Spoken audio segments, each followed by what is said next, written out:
Precursores dos eventos finais. Tema novo semanal começando, hoje sábado, dia 14 de junho, e a gente vai abordar aqui a introdução da semana, falando aí do que a gente vai estudar. Finalzinho do trimestre, a gente está estudando o guia de estudo da Escola Sabatina, da Igreja Adventista do Sétimo Dia, que é um guia sistemático da Palavra de Deus, da Bíblia Sagrada. Ensina a gente aqui com metodologias muito interessantes para a gente entender de forma mais simples e correta as mensagens que estão na Bíblia, tá bom? Então estamos estudando durante esse trimestre alusões, imagens e símbolos, como estudar a profecia bíblica. Muita coisa interessante já passou, eu espero que você tenha acompanhado aqui, tá bom? E hoje a gente vai ver aí mais uma semana, 12ª lição, falta só mais uma pra gente aí começar com um guia novo diferente, tá bom? Então, logo após a vinheta, fica até o final porque vale a pena, vale a nossa salvação.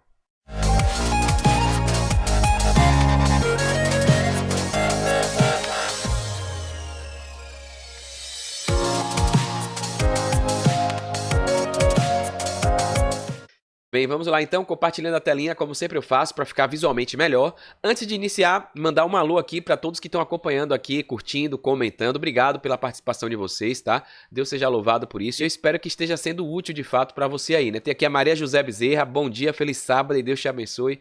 Amém, Deus te abençoe também, Maria José. Aqui a Rosinete Soares, um abraço para você, seja bem-vinda aqui no canal. Feliz sábado, peço oração pela família. Vou estar orando por você então, Rosinete, botar aqui no livrinho aqui, tá bom? Vamos orar pela sua família. O Isaías Pereira, que já acompanha aqui também há um tempinho. Ótimo sábado, Isaías. Obrigado aí. Grande abraço para você também, meu amigo. A Maria de Lourdes de Souza Pereira. Seja bem-vinda, Maria de Lourdes.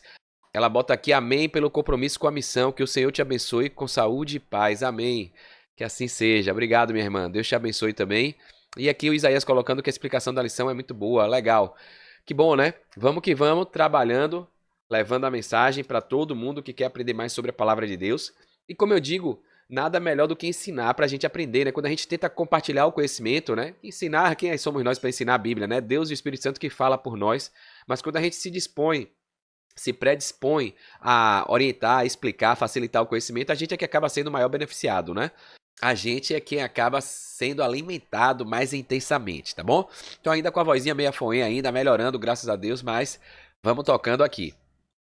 Essa semana, sábado, hoje, dia 14 de junho, iniciamos aí um tema novo, né? Precursores dos eventos finais. A gente está estudando tudo relacionado à profecia, conceitos, fundamentos, desde o Gênesis, né? Fazendo paralelos com histórias, a gente vai ver isso aqui. E essa semana a gente vai ver mais duas histórias aí interessantes, né? Fazendo a introdução da semana. A imagem, como eu sempre falo, muita gente fica esperando a interpretação da imagem. Então, sem estudar aí os dias, o que é que a gente vai ver, né? Dá pra gente ter uma ideia aqui do que é que essa imagem está trazendo, né? A gente está estudando aqui os caminhos que levam para a salvação, né? As profecias que dizem de Jesus. E a gente vê a importância do decálogo, dos 10 mandamentos, tá aqui os 10 mandamentos. A lei de Deus, né? Que representa o caráter de Deus, que foi colocada por ele aqui para que a gente viva uma vida conforme os desígnios dele, para glorificar o nome dele, né? Então a gente vê aqui que atrás tem lá o sol da justiça, o sol. E a gente está vendo aqui que o quarto mandamento está com a portinha e fogo aqui caindo aqui, né? Eu tirei aqui duas interpretações desse cenário aqui. Uma aqui a gente sabe da profecia que vai ter ali no grande conflito final que a gente viu aqui esses dias. Vai ter uma decisão, você vai precisar usar seu livre-arbítrio de forma racional para decidir se você vai adorar Deus ou a besta. O selo de Deus ou a imagem da besta. E a gente viu que o selo de Deus é o sábado do Senhor, né? O descanso sabático. O sábado como o dia memorial da criação. E a gente vê aqui que muita gente está queimando, negligenciando, querendo abolir esse mandamento. Então, botando fogo, ou seja, apagando, querendo tirar a importância desse mandamento, né? Obedece os 9, mas diz que o sábado foi abolido, que o sábado é para judeu, o sábado é para Israel. Então a gente vê pessoas querendo queimar o quarto mandamento, quando na verdade a gente vê profeticamente a importância dele no desfecho final do grande conflito, né? Quando o diabo vai colocar ali o decreto dominical, mais uma vez, um dia de adoração ao sol, ao Sunday, o dia do sol, né? Venerável sol, uma criatura, tirando a adoração que é só devida a Deus. Então a gente está vendo aqui trevas, raios, trovão, de um lado no escuro, né? Pessoas que não vão estar nem aí, negligenciando, fora dos caminhos, e o caminho está levando aqui, leva para o sol da justiça, através do quarto mandamento, que faz parte do decálogo, né? A lei de Deus que é eterna, imutável. Outra interpretação que a gente tira aqui é que esse quarto mandamento, a gente viu aí a questão de perseguição, a obediência ao povo fiel de Deus, os remanescentes. A gente viu aí com as histórias de Esté, de Ruth. Ao longo da Bíblia, são pessoas que vão ser perseguidas por conta da sua obediência, por conta da sua fidelidade. Então vão querer literalmente tocar fogo na gente, né? Deus tenha misericórdia, nos proteja, que a gente viu que apesar de tudo, ele vai proteger o seu povo, como protegeu ali o povo de Esté, né? Com, contra Amã, né? A gente viu ali contra os ataques do inimigo e dos instrumentos que o diabo usa para fazer a vontade dele, né? Então é isso.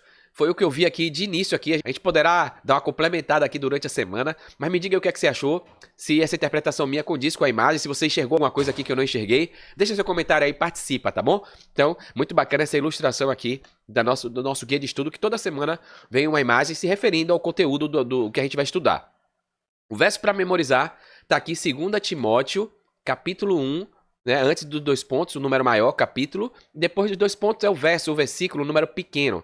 Então, segunda carta a Timóteo, o apóstolo Paulo falando ali, né, mandando uma carta para Timóteo, capítulo 1, verso 7. O que é que diz? Porque Deus não nos deu espírito de covardia, mas de poder, de amor e de moderação. E aqui fica uma mensagem importante já no verso, né? A gente está estudando aqui muito de Apocalipse, de profecia, de perseguição. Muita gente fica com medo, com pavor, ai meu Deus, desespero, pensando só no Armagedon, no Apocalipse, na perseguição, na morte. E aqui Paulo faz uma advertência, um lembrete, né? Porque Deus não nos deu um espírito de covardia, então a gente tem que ser corajoso, tem que enfrentar, né? Confiar em Deus, no livramento dele. E ter, sobretudo, equilíbrio, né? Porque logo depois do verso a gente vê aqui, ó. Mas, ou seja, ele tá dando um espírito de poder, amor e moderação. Então a gente não pode ir também pro outro lado de querer brigar, de querer também ser o carrasco, o destruidor, né? O agressor. Então a gente tem que estar ali, sabendo da verdade, entendendo a nossa parte ali, enquanto cristão, o nosso dever de pregar a mensagem, de ter coragem, de enfrentar, mas também de ser moderado, de com amor. Como eu falei aqui, a forma que a gente tem que falar tem que ser uma forma como Jesus ensinou, né? Com ternura, bondade, misericórdia. Então, o equilíbrio é sempre a melhor arma do cristão, né? Nem ficar temeroso, desesperado, né? Com medo, mas também não ficar eufórico demais, encorajado demais, agressivo demais. Então, nesse meio termo aqui, essa carta desse verso para memorizar deixa essa mensagem super interessante, importante, pertinente para nós, né? Que vivemos aqui nos últimos dias, né? Então, acredito que Jesus deve voltar na nossa geração com fé em Deus. Se ele não voltar, não vai tardar muito não. Vou pegar aqui o guia com vocês aqui. A parte do auxiliar do professor traz uma introdução, um esboço bem interessante, ó. Nas últimas 2 semanas, estudamos histórias bíblicas e salmos que continham alusões a profecias futuras. No entanto, essas projeções para o futuro eram apenas percepções indiretas que nos preparavam para receber e entender a mensagem da profecia. Então a gente viu que a gente faz um estudo ali teológico, né? Uma construção teológica, paralelismos. Então, tudo muito de forma indireta, sombras que apontavam para a realidade, tipos representando, levando, apontando para o antítipo. Então foi o que a gente viu nos Salmos. Então precisa de sabedoria, de Espírito Santo, de estudo aprofundado para você poder enxergar isso, né? Porque como eu falei, pelo menos caindo a carapuça para cima de minha cabeça, a gente eu li os Salmos ali, alguns nunca me atentei que ali estava falando de profecia, ratificando a profecia de Daniel de Apocalipse, né? Assim como a história de Ruth e Esté, muita coisa ali que eu nunca tinha feito paralelo com relação à profecia, né? São mensagens profundas que estão ali de forma subliminar na Bíblia e que só quem está imbuído do Espírito Santo, que está estudando, né? Dedicando tempo é que consegue enxergar. Então o estudo da lição diária é bom por isso. Então estude, não deixe de estudar diariamente, fazer o seu devocional todos os dias, né? Para você crescer em espírito e em verdade, tá bom? Nessa semana vai ser diferente, ó. Nessa lição, prestaremos atenção às profecias que se referem explicitamente ao tempo do fim. Então vai ser aquela pedrada direta. Vai estar falando do que vai acontecer. Não é o que aconteceu, que era exemplo do que viria, né? Então já a gente viu Noé, viu Sodoma e Gomorra, viu Ruth, Esté, viu Salmos, que aconteceu e que aconteceria de novo, né? Dando exemplo. Agora a gente vai ver a profecia direta relacionada à volta de Jesus, tá? Devemos lembrar que a Bíblia não é apenas um livro de belas histórias, escrito para nosso entretenimento. Tem um rapaz de um grupo que eu estava postando aqui, ele falou, isso aí é história infantil, né? A Bíblia atrás é conta infantil. Igual o povo de Noé falava da chuva, né? Que nunca tinha chovido. E quando a chuva veio, o dilúvio veio, aí é que neguiam, ó céus, ouvidos, abre, abre, abre, né? Então, infelizmente, o mundo vai de mal a pior, as mesmas características, né? Então a Bíblia não é um livro de entretenimento, nem é simplesmente um livro de edificação espiritual e moral, que é o que muita gente coloca aí como se fosse um livro de autoajuda, né, de coaching, enfim. O que torna a Bíblia única é sua mensagem de esperança. Deus salvará o mundo no fim dos tempos. A Bíblia é um manual da vida, contando a história da humanidade, né, e falando do propósito do porquê o ser humano existe, a raça humana existe e para onde ela vai. O que é que aconteceu, as consequências e o desfecho final dessa raça caída, né? Porque Deus criou um plano para resgatar. E é isso que a Bíblia é. É uma história da raça humana pelo seu Criador, né?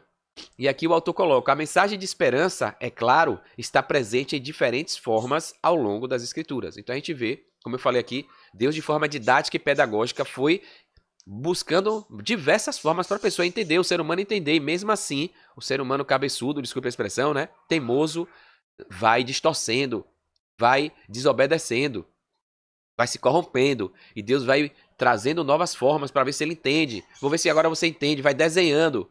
Faz imagem de tabernáculo aqui igual no céu.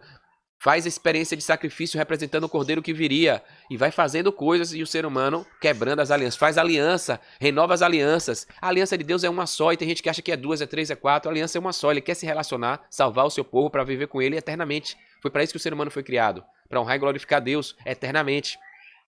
Ele faz aliança após aliança, renovando isso, né? Só que alianças de formas diferentes, com propostas diferentes, renovadas, né? Para ver se o ser humano não quebra, e ele vai quebrando.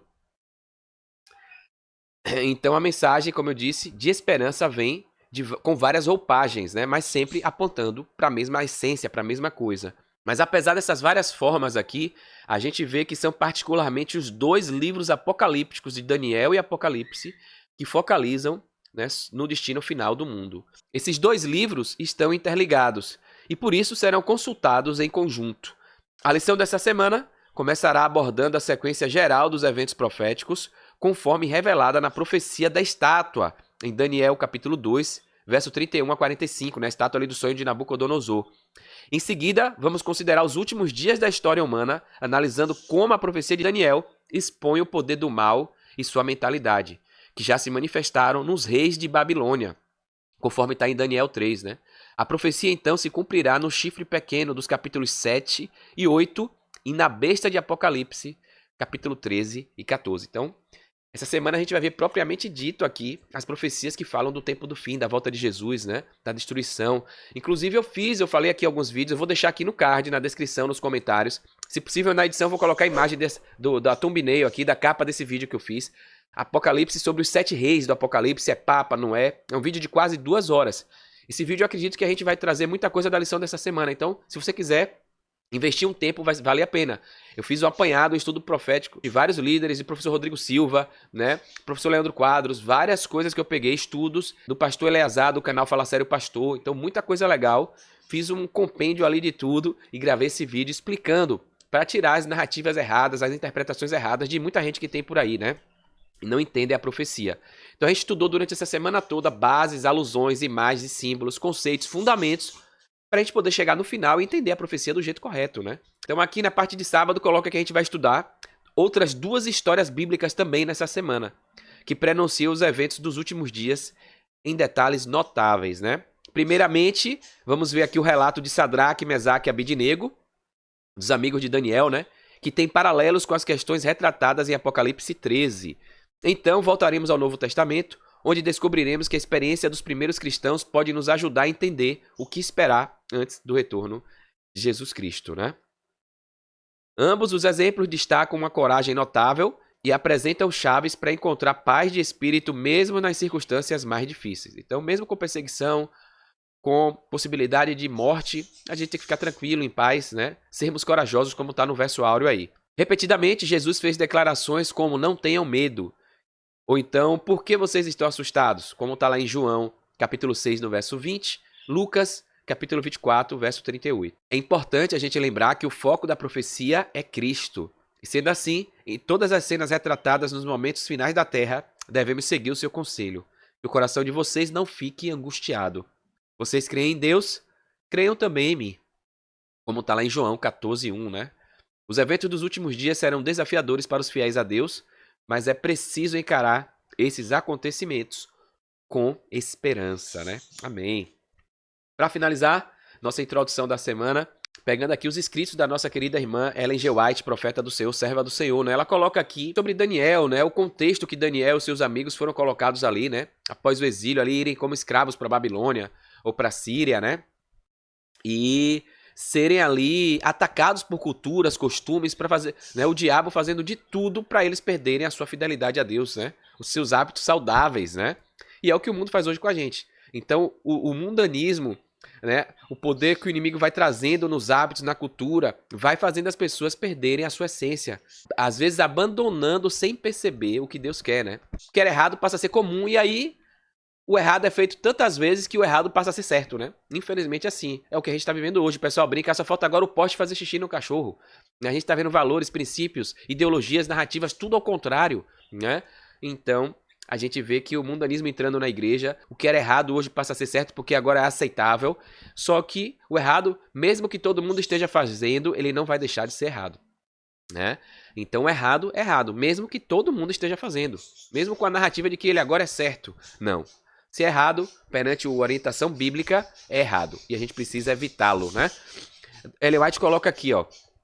Os nomes de Daniel e seus amigos foram mudados para nomes que representavam divindades caldeias, né? Do povo caldeu ali. Então já muda desde aí do nome, porque os hebreus tinham um hábito, ó. Costumavam dar ao filho um nome que representasse um traço de caráter que desejava ver desenvolvido no seu filho.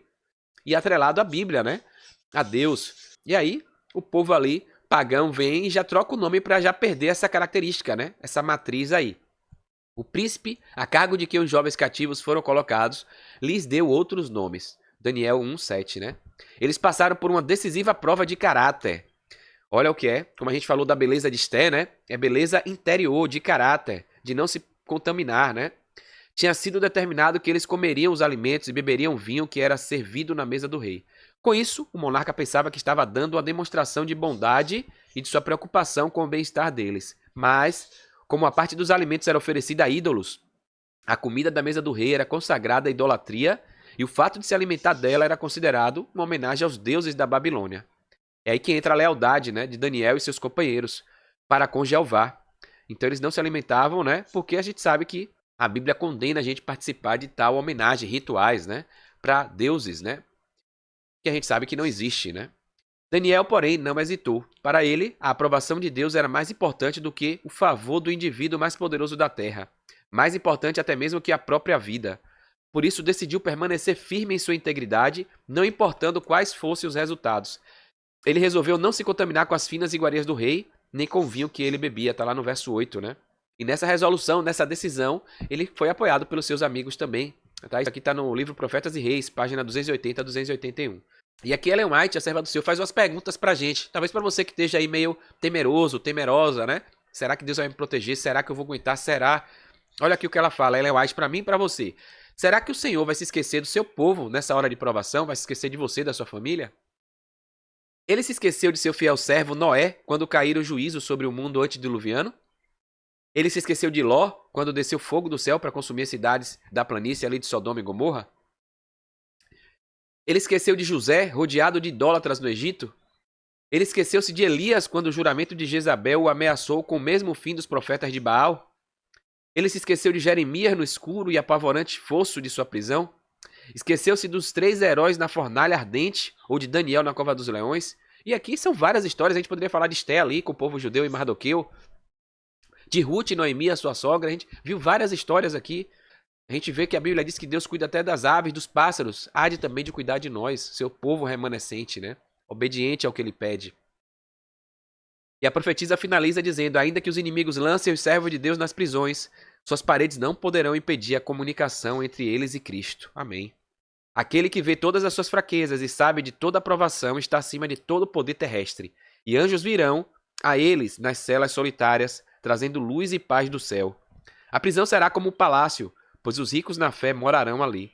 E as paredes sombrias serão iluminadas com a luz celestial, como quando Paulo e Silas, à meia-noite, oraram e cantaram louvores na masmorra de Filipos. Amém, né? O grande conflito, página 520. Essa é a paz que só Jesus nos dá, né? A tranquilidade da gente saber o que vai acontecer. E aí a importância de entender a profecia. Saber o que vai acontecer porque a gente não é pego de surpresa. E mais do que isso, se preparar. Porque ciente do que vai acontecer, a gente se prepara. E preparados a gente passa mais tranquilamente, se entrega a Jesus e coloca nossas mãos nas mãos dele. Porque se ele quiser que a gente descanse, a gente vai descansar e vamos aguardar para ser ressuscitado primeiro, junto com os outros que descansam no Senhor. Se ele quiser que a gente permaneça vivo, se ele voltar em nossa geração, ele vai fazer de tudo para que a gente esteja aqui para honrar e glorificar o nome dele enquanto vida a gente tiver, para ser líder, para guiar as pessoas, trazendo mais pessoas para Cristo, né? Amém? Então que eu e você possamos entender o nosso papel, viver esse cristianismo prático, né, no nosso dia a dia, com todo mundo ao nosso redor, desde a nossa família, nossa vizinhança, trabalho, escola, faculdade, tudo no nosso lazer, porque quer comais, quer bebais, quer façais qualquer outra coisa, como a gente viu aqui no exemplo de Daniel, os amigos dele, a gente tem que fazer tudo para a honra e glória de Deus, né? Então, eu espero que você reflita sobre tudo isso. Além de praticar, leve essa mensagem para outras pessoas, porque breve Jesus vai voltar e essas profecias que a gente está estudando vão se cumprir todas, tá bom? E aí a gente vai viver num mundo muito melhor, sem pranto, sem dor, sem sofrimento, sem morte, onde o mal não mais existirá, tudo já terá passado, né? Amém? Então, obrigado por você me acompanhar aqui. Curta se você gostou, comenta aqui, se inscreve no canal, clica no sininho. Fazendo isso, eu já disse, várias vezes eu repito, né? Que você tem 2 motivos legais para você fazer isso. Não custa nada, é rapidinho, né? Então são 3, não vai doer, não vai custar nada. Mas 2 principais motivos. Um é que você vai receber notificações, avisos sempre que eu postar um vídeo novo, um conteúdo aqui no meu canal do YouTube. E o outro é que você vai ser um missionário, uma missionária, um duplicador desse conhecimento. Quando você curte, comenta, se inscreve, o YouTube entende que esse conteúdo foi legal, foi importante e vai mandar para outras pessoas, tá bom? Então você vai estar pregando também, ajudando essa mensagem a chegar mais longe, tá bom? Então aguardo você no estudo de amanhã, se assim Deus permitir. Um forte abraço, sucesso e fique com Deus.